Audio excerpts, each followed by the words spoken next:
அறிவியல் விடுகதைகள். கடல் நீரில் நீச்சல் அடிப்பது நன்னீரில் நீச்சல் பழகுவதை விட எளிமையானது ஏன்?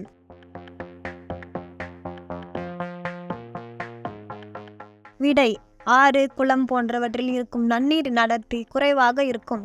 கடல் நீரில் அடர்த்தி அதிகமாக இருப்பதால் நன்னீரில் நீச்சல் பழகுவதை விட கடல் நீரில் நீச்சல் அடிப்பது எளிமையானது. கடல் நீரில் அடர்த்தி அதிகமாக இருப்பதற்கான காரணம் உப்பின் செறிவே ஆகும்.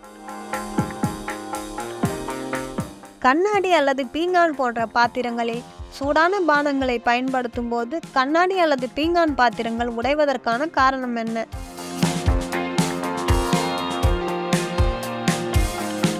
விடை: அதிக வெப்பம் பொருட்களை விரிவடைய செய்யும். பாத்திரத்தின் உட்பகுதி அதிக வெப்பத்தால் விரைவாக விரிவடையும். வெளிப்பகுதி விரிவடைவதற்கு கொஞ்சம் தாமதமாகும்.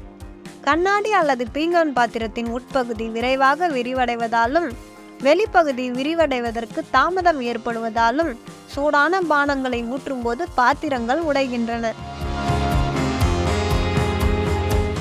ஐஸ் கட்டியை திறந்த வெளியில் வைக்கும் பொழுது வெண்ணிறமான புகை வெளிப்படுவது ஏன்?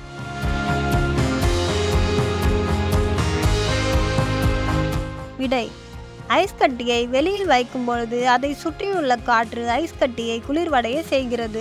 ஐஸ் கட்டி அதிகமாக குளிர்வடையும் பொழுது அந்த காற்றில் உள்ள ஈரப்பதம் நீர்த்திவலைகளாக மாறி அந்த அறையில் இருக்கும் காற்று மேலும் கீழுமாக நகரும் போது இந்த நீர்த்திவலைகளும் நகர்வதால் வெண்ணிறமான புகை வெளிப்படுகிறது.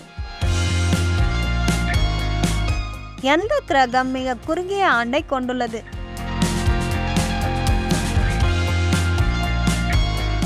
விடை: மெர்க்குரி. என்னால் சூடாக இருக்க முடியும், குளிர்ச்சியாக இருக்க முடியும், கடினமாக இருக்க முடியும், எல்லா தடைகளையும் கடந்து போக முடியும். நான் யார்?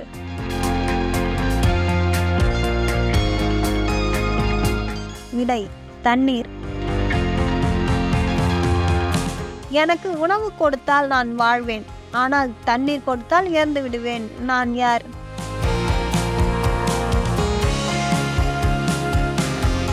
விடை: நெருப்பு. நான் பாறை போல் கடினமாக இருப்பேன், ஆனால் சூடான நீரில் போட்டால் உடனே உருகி விடுவேன். நான் யார்?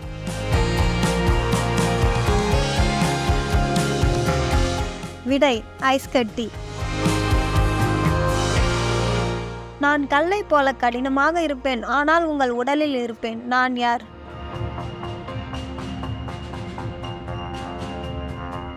விடை: பற்கள்.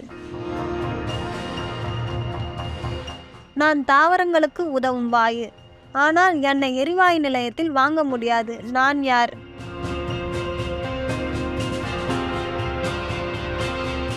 விடை: கார்பன் டை ஆக்சைடு. துளைகள் நிறைய இருக்கும், ஆனால் தண்ணீரை என்னால் உறிஞ்ச முடியும். நான் யார்?